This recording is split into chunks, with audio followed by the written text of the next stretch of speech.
ก็เลยว่าความสัมพันธ์ก็ยังบ่ได้ไปฮอดไสเนาะก็เลยว่าออกมาถ่ายคลิปเปิดใจอีกซะเนาะเผื่อว่ามีคนที่ว่ามักฮักเอาไอดีเนาะน้องล่ะก็คือทั้งน้องล่ะนี่ปีได้จะสิพร้อมสร้างครอบครัวนี่อ่ายังบ่ฮู้ค่ะน้องเรียนจบแล้วก็ค่อยวางเรียนจบก่อน กับทักทายสบายดีและสวัสดีเด้อ FC ฮักแพงกันเบิดทุกผู้ทุกคนเนาะบ่ว่าจะเป็นภายในหรือว่าต่างประเทศก็ยินดีต้อนรับเข้าสู่ช่องสาวเมยบรรปลายกันแล้วเนาะเอาพอกับสาวเมยมื้อนี้ก็เป็นแหละได้เดินทางมาหาทางผู้สาวโสดหน้าใหม่เนาะผู้สาวโสดทางสาวเมยเองก็สิได้เข้าไปหาน้องเพิ่นก่อนเนาะตอนนี้ก็มาฮอดถึงที่บ่อนถ่ายคลิปกันแล้วเนาะจังได๋ทางสาวเมยเองก็สิบ่เว้าหลายยายห่างเนาะก็สิได้ขอตัวเข้าไปหาทางน้องเพิ่นก่อนเนาะ โดยเปิดภาพมาก็พบพอกับผู้สาวโสดเนาะโดยสบายดีเด้อน้องหลาเด้อสบายดีโดยสบายดีเนาะก่อนอื่นก็ทางสาวเมยนี่สิขออนุญาตถามชื่อของน้องเพิ่นเนาะเพราะว่าบ่ได้ถ่ายน้องมันก็โดนเติบมาซะแล้วเนาะชื่อว่าจังได๋น้องล่ะชื่อน้องสอน ชื่อน้องสอนบางที FC ใหม่ของสาวเมยยังบ่ฮู้ก็คือทางน้องเพิ่นมีชื่อว่าชื่อน้องสอนอายุจักปี อายุ18อายุ18ปีว้ามาถ่ายน้องเพิ่นเป็นสาว เป็นสาวเนาะมารอบนี้ แม่นผู้มาถ่ายก็เฒ่าไปอีก เออปัจจุบันนี่น้องยังเรียนอยู่บ่โดยโอ้ยังเรียนอยู่เรียนฮอดม.ใดน้องล่ะม.6โอ้ม.6สิจบสิจบแล้ยัวงปี1ก็จบแต่น้องสิเรียนให้จบฮอดม.7เลยบ่โดยอ๋อสิเรียนให้จบม.7เลยจบออกมาแล้วจบออกมาสิไปเฮ็ดเวียกเฮ็ดงานจังซั่นน้องล่ะยังบ่ฮู้เช้ายังบ่ฮู้ซ้ำโดยแต่ว่าสิไปแต่ว่าสิแต่ว่าเรียนอยู่แล้วเนาะเรียนจบเนาะเรียนให้จบแล้วเรียนบ่ให้เจ็ดจบเนาะก่อนแล้วก็จังวางแผนอ๋อตอนนี้ก็คือยังเรียนอยู่มื้อนี้เป็นวันอาทิตย์เนาะโดยคือทั้งน้องสอนก็ยังบ่เคยสร้างครอบครัวเนาะน้องล่ะโดเนาะยยังเป็นสาวโสดสาวนักเรียนเนาะแต่ที่ผ่านมาผู้บ่าวเข้ามาจีบอยู่บ่ โอ้ยกี่บ่ฮ้อง โดยคือก็มีคนเข้ามาอยู่เนาะแต่ปัจจุบันนี้ได้จ้ะน้องล่ะยังมีอยู่บ่เอ้ยก็มีอยู่แต่ก็น้องบ่ค่อยได้อันน่ะสนใจปานใดเท่านั้นยังบ่ถูกใจบ่ โดยโอ้ส่วนใดอายุประมาณเท่าไรน้องล่ะเข้ามานี่ก็ประมาณ50ปลาย 50ปลาย โดย โอ้โหยังล่มอยู่บ่ทุกมื้อนี่ก็บางเทื่อก็ลมบางมื้อก็บ่ได้ลมนำเพิ่นอาจจะบ่มีเวลา โอ้คนทางไกลแม่นบ่นี่โดยลมเป็นบางเวลาอันนี้แหละของแท้เนาะ มีเวลาจักลมกันก็เลยว่าความสัมพันธ์ก็ยังบ่ได้ไปฮอดไสเนาะก็เลยว่าออกมาถ่ายคลิปเปิดใจอีกซะเนาะเผื่อว่ามีคนที่ว่ามักฮักเอาไอดีเนาะน้องล่ะก็คือทั้งน้องล่ะนี่ปีได้จะสิพร้อมสร้างครอบครัวนี่อ่ายังบ่ฮู้ค่ะน้องเรียนจบแล้วก็ค่อยวาง เรียนจบก่อน โดยเรื่องมีครอบครัวนี่ไว้ทีหลังเนาะแม่โอ้อนาคตยังไกลอยู่ ยังเรียนบ่จบแน่นะ โดยผู้บ่าวทางฝั่งไทยเพิ่นบ่ที่ว่าลมนั่นน้องล่ะ โดยมักอยู่ว่าผู้บ่าวไทยนี่ ก็มักอยู่มักอยู่เนาะแล้วคือน้องมาเปิดใจมื้อนี้นี่น้องสิเอาผู้บ่าวทางใดซะ ทางใดก็ได้อันนี้เรื่องอายุของเพิ่นเลยซะเนาะอายุก็บ่ค่อยได้เกี่ยวหั้นนะได้เบิดแม่นบ่โดยโอ้น้องสิรับเพิ่นได้บ่น้องล่ะได้ยันว่าเนาะสมัยเนาะคือน้องนี่อายุ18เนาะแม่นคนที่สิเข้ามาหาว่าสิ50 60เพิ่นได้บัดนี้บ่ติเพิ่นแท้ว่าบ่พอห่างพอหมายเด้ได้อยู่บ่ได้แกงหัวอย่างเดียว แกงหัวนี่ไปเอาบ่ได้ได้เนาะได้อยู่เนาะโดยไอ้น้องสอนนี่มักผู้บ่าวแบบใดน้องล่ะส่วนตัวน้องนี่นะแบบใดก็ได้น้องบ่ได้สู้แบบ วนแบบเรื่องหน้าตาหรือว่าแบบบ่หล่อนั่นอันนี้หั้นนะ อืม โดยคือว่านั่นแหละก็ได้เนาะบ่ได้จำกัดเนาะ ก็คือบ่ได้เฉาะบ่ได้ชนนะสิหน้าตาเป็นจังใดแบบนี้ค่ะบ่ โดย โอ้และที่ผ่านมาที่ว่าน้องเปิดใจมาจุดก่อนนะเนาะก็คือยังบ่ได้จริงจังกับไผแล้วออกมาใจเปิดออกมาเปิดใจครั้งนี้ก็คืออ่าเอาอายุส่ำคนเก่าอืมแล้วเอ้ยอยากถามว่าในกรณีทั้งเจ้านี่เรียนอยู่แล้วล้มผู้บ่าวไปสิบ่มีผลเสียจากการเรียนบ่ ก็บ่ บ่ โดยถ้าเพิ่นเฮ็ดให้แบบถ้าเพิ่นวนแบบอันนั้นนี่ก็เพิ่นก็ค่อยเฮาเรียนจบเพิ่นเฮาเรียนแล้วเนาะเฮาก็ค่อยมีเวลาให้เพิ่นหั้นนะ อ๋อบางทีเอ่ยคิดว่าบางเทื่อมีความรักพร้อมแล้วก็เรียนไปนำพร้อมบางเทื่ออาจสิมีผลเสียต่อการเรียนของเจ้าก็คือบางเทื่อเขาอาจสิมีการรักมักเขาแล้วบางเทื่ออาจสิเฮ็ดให้เราเรียนบ่จบแบบซี้น้องล่ะบ่เป็นผลบ่อืมแต่ว่าในการที่จะสะดวกในการคุยกับเพิ่นนี่ช่วงใดซะอ่าช่วง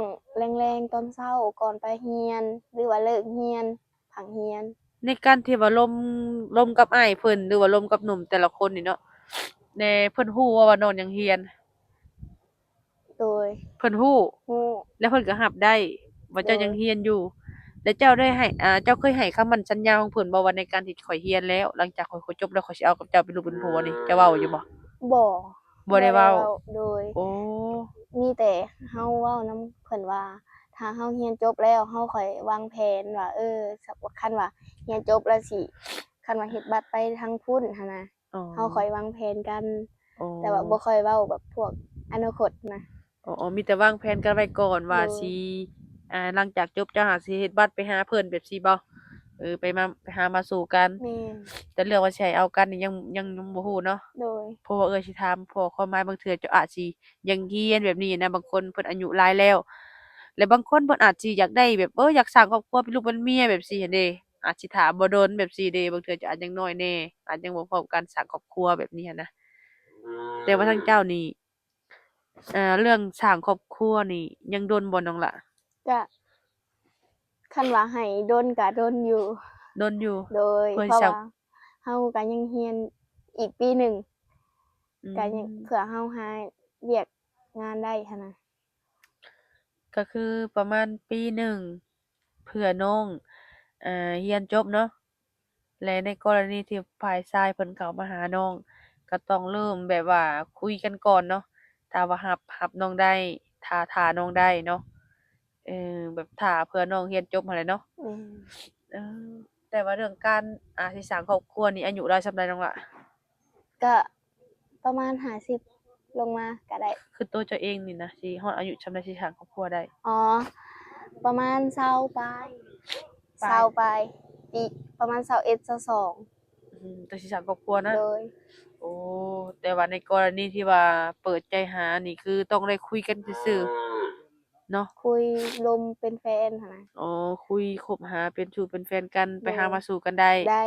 อ๋อแต่ว่าสิให้มายังเป็นแบบลูกเป็นเมียแบบซี้ยังบ่ได้เนาะยังบ่พร้อมเนาะโดยทาง FC ของสาวเมยหรือว่าสาวน้อยเนาะถ้าว่าสนใจทางน้องเพิ่นถ้าแบบบางคนอยากได้แบบคุยบ่สามารถเอาน้องเพิ่นได้เนาะเพราะว่าน้องเพิ่นยังบ่ได้พร้อมที่ว่าอยากเอาเป็นลูกเป็นเมียเด้อเพราะว่าให้คุยกันก่อนเนาะเป็นแฟนกันว่าซี่ซะเนาะ โดยเออในการที่น้องไปหำไปเรียนแต่ละเดือนนี่ใช้เงินเดือนหลายบ่น้องล่ะก็หลายอยู่โอ้เดือนหนึ่งเบิดจักพันเบิดจักพันหรือจักล้านอะประมาณวงเขาอยาก2ล้านหั้นนะ โอ้เพราะว่าเฮาเรียนอ่า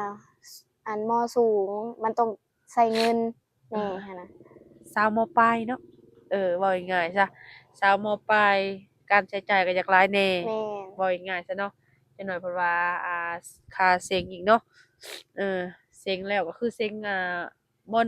เซ็งภาคเรียนหนึ่งนี่เซ็งแล้วแม่นบ่แล้วแต่ถ้าได้เข้าแม่นบ่น้องล่ะแม่นแต่ว่าเข้าวันจันทร์นี่ติ แม่นค่ะวัอืนจันทร์นี้มก็คือว่าทางน้องเพิ่นยังเรียนอยู่และปัจจุบันทางน้องหล่าได้มีการค้าขายหยังอยู่บ่อาชีพเสริมปัจจุบันนี่บ่ บ่มันเศรษฐกิจเดี๋ยวนี้มันต้องใช้ทุนแหน่หั้นนะข้อยก็เลยบ่ได้สู้ อ๋อขายขึ้นอ๋อบ่ต้องใช้ทุนหลายสำหรับน้องล่ะ ก็หลายอยู่ หลายพอสมควร โดยมันบอก ต้อง บ่ได้ ใช้แม่น โอ้ต้องใส่หลายเฮาเริ่มจากน้อยไปหาหลายนี่บ่ได้บ่ ก็เคยเริ่มอยู่ไดเฮา แต่ เคยเริ่มแหละมันก็มีเรื่องเป็นหนี้แหน่หั้นนะ มันเป็นอะไรน้องล่ะ แบบเฮาเริ่มก่อนแต่ตอนทำอิฐก็ขายดีแล้วก็เริ่มต่อๆไปปานนี้เฮาเอาเครื่องเพิ่นมาขายแล้วเฮาก็ขายบ่ออกเลยอีกอย่างก็ให้เพิ่นแบบเฮาไว้ใจหั้นนะเฮาก็ให้เพิ่นเอาไปใช้ก่อนแล้วค่อยเอาเงินมาตำหลังบางเทื่อเพิ่นก็บ่ให้หั้นนะ โอ้แบบนั้นมันก็บ่ถูกน้องล่ะเฮาสิเป็นแบบนี้เนาะในการขายเนาะแต่อยากบอกว่าต่อให้เจ้าสนิทกันกับเขาปานใดเจ้าอย่าเฮ็ดเด็ดขาดเงินเจ้าเองใจสั่งเจ้าเองได้เพราะว่าตัวนี้น่ะมันบ่แม่นของไผดอก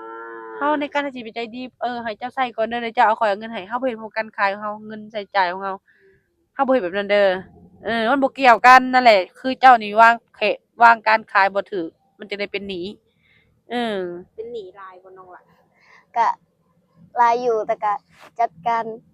เรียบร้อยแล้วแม่นบ่ โดย เออ ถือว่าเก่งเนาะ แต่ว่าต้องเป็นบทเรียนของเจ้า โดยแม่นบทเรียน เพราะว่าเฮาสิไปให้คนอื่นมาใช้คือเสื้อผ้าเขาจะมาขายแล้วเจ้าสิให้จุเอ้ยเอาไปใส่ก่อนรถเอ้ยเดี๋ยวเจ้าเอาเงินให้ข่อยให้เฮาสิได้นี่บ่ได้เลยแบบนี้นะเพราะจุเอ้ยนี่เป็นคนแบบว่าเอาไปเลยคือแบบเนาะคิดละพิวนะเอ้ยใส่ก่อนไปเลยสินั่นล่ะเนาะมาสิเว้ากันบ่ได้เด้จะให้เขาเด้อเด้ จิตใจดีขึ้นหน้าตาบ่ได้ได้เนาะ เนาะ เนาะ งามแล้วมันใจดีเนาะโอ้ดีหลายแล้วเป็นหนี้เขาบ่ได้ช่วยเด้ แต่ว่าปัจจุบันนี้ก็ถือว่ายึดเป็นที่เรียบร้อยแล้วเนาะ โดย โดยทั้งทางพ่อทางแม่อยู่ดีมีแฮงอยู่บ่น้องล่ะ โดยอยู่ดีมีแฮง เพิ่นยังบ่อยากได้ลูกเขยบ่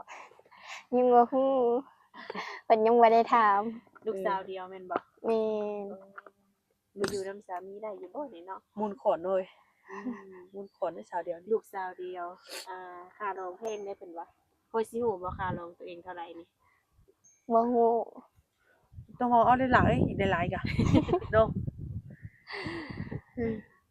บ่ฮู้บ่กระดองเจ้าของกะ อย่าเอาคำหลายได้น้องหลายคำทุกมื้อนี่ นักพอสมควรบ่เอาครึ่งโลเนาะ คือน้องนี่เป็นลูกสาวเดียวเนาะถ้าว่าสิมีสามีนี่ค่อนข้างว่าจะไปได้ยากเนาะน้องล่ะถ้าน้องไปนี่ถือว่าบ่มีไผอยู่นำเพิ่นแม่นบ่ แม่นค่ะว่าไปหลินแบบไปหลินนำได้อยู่หั้นนะ พันคนไปอยู่พุ่นเดือนหนึ่ง2 เดือนได้บ่แล้วก็มาอยู่พี่แบบนี้หั่นน่ะน้อง คันส่วงภาคเรียนก็ได้ อืมโดย คือตั้งแต่น้องเปิดใจมานี่มีอยู่บ่ปู่มาหาน้องล่ะ บ่ บ่มีบ่ โดย เอาคือน้องก็สะดวกต้อนรับเพิ่นบ่ถึงแนวใด สะดวก สะดวกอยู่เนาะ โดย แต่ว่าบ่มีคนมาหาโอ้โดย ถ้าว่าในมื้อนี้เนาะมีซะหนุ่มๆเพิ่นเห็นคลิป เพิ่นบ่อยากมาหามาเบิ่งตัวจริงแบบนี้เด้จ้ะ มาได้ มาได้บ่ต้องนัดอีหยังก่อนบ่ บ่มันก็ได้ มาหาเลยก็ได้ แบบมาหลินนำกันหั้นนะ ได้ ได้ อยู่ ได้อยู่เนาะคือน้องนี่แบบว่าเรื่องหน้าตาอีหยังเพิ่นน้องก็บ่ได้จำกัดแม่นบ่ โดย ความสูงเด้จ้ะน้องล่ะ บ่บ่ค่อยได้โฟกัสแบบเรื่องนี้หั้นนะ อืมน้องโฟกัสเรื่องหยังจ้ะเกี่ยวกับตัวหนุ่มๆนี่บ่มีบ่ โดย บ่ว่าน้องล่ะ บ่มี บ่มี ต้องการแต่ความหัก เออ ความจริงใจ ความหักความจริงใจถ้าว่าเพิ่นมีให้ถือว่าโอเคแม่นบ่โอ้ต่อให้เจ้าเคยมีลูกมีเมียมาก็ตามถ้าว่าฮักน้องแท้นี่น้องก็โอเคบ่ โดย โอ้เนาะเพิ่นว่าส่วนใดสิบ่ค่อยมีได้น้องหลายผู้บ่าวกินเหล้ากินเบียร์สูบยานี่มักอยู่บ่ ก็สูบยานี่บ่มัก บ่มักเนาะสูบยานี่ เออเป็นอะไรแพ้กินมันบ่หรือว่าตั้งบ่มัก ก็คิวแน่แพ้แน่ อื บ่มักแน่ บ่มักเนาะแต่ว่าบ่มีโอกาสเลยบ่น้องละบ่ให้โอกาสเพิ่นเลยบ่ สูบได้ตลอดเลยจ้ะเป็นเท่เนาะ ถ้าถ้าเพิ่นแบบบ่ได้อยู่นำแบบอันนั้นอันนี้นะเพิ่นก็สูบได้ถ้าว่ามาแบบสูบมันก็บ่ได้มันคิว อืมถ้าว่าอยากสูบนี่อะไปสูบไกลเฮาเนาะโอ้แต่ก็ยังพอโอารมณ์ได้อยู่เนาะน้องละ โดย แบบกินเหล้ากินเบียร์นี่ได้บ่นี่ ใช่ อืมคือทางน้องก็เป็นผู้สาวขึ้นใหม่เนาะน้องละเนาะมักไปดินไปเที่ยวอยู่บ่เนาะ ก็มักอยู่แต่ว่าก็บ่ได้ค่อยออกไปหลีดลายหั้นนะก็ดนๆเทื่อมีเวลาออกไปหลีดหมู่น้ำหมู่ อืมโดยไปเป็นบางครั้งบางคราวเนาะ แม่น อืมก็มีแต่ว่าแบบว่าให้ทางน้องก็พิจารณาเอาเองเนาะเพราะว่ามันขึ้นอยู่กับน้องเลยเนาะ แม่น การที่ว่าผู้บ่าวสิเข้ามาโอมาล้มนี่สิถูกใจน้องบ่นี่คือทางเอื้อยก็ตอบให้บ่ได้เนาะมีแต่ให้ทางหนุ่มๆเพิ่นเข้ามาโอมาล้มเข้ามาถามน้องสอนเลยเนาะมีแต่ว่าให้สมรักสมหวังเนาะน้องหลานเนาะ สมรักสมหวัง ให้พ่อคนที่ว่าดีเนาะเปิดใจอีกเทื่อหนึ่งกันเนาะน้องหลานเนาะเออได้จำกัดอยู่บ่ตอนนี้ว่าต้องเอาผัวทางใดรอบนี้อะ บ่ได้จำกัดแบบสิมาได้ฮู้แบบใดก็ลมกันก่อนถ้าว่ามีใจให้กันก็เป็นสู้เป็นแฟนกันได้หั้นนะ ผู้บ่าวเนาะ โดย แต่บ่ได้ถึงขั้นว่าคบหาเป็นสู่เป็นแฟนเนาะ อืม ปัจจุบันนี้สถานะหัวใจก็ โส ว่าง ด เนาะ โดย สูตร100%เพิ่นว่าโดยมีแต่ว่าทางเอื้อยก็สิขอตัวกลับก่อนเนาะน้องหลานเนาะไว้พบพ้อกันในคลิปหน้าเด้อน้องหลานเด้อ โดย โดยสบายดีเด้อ สบายดี โดยสบายดี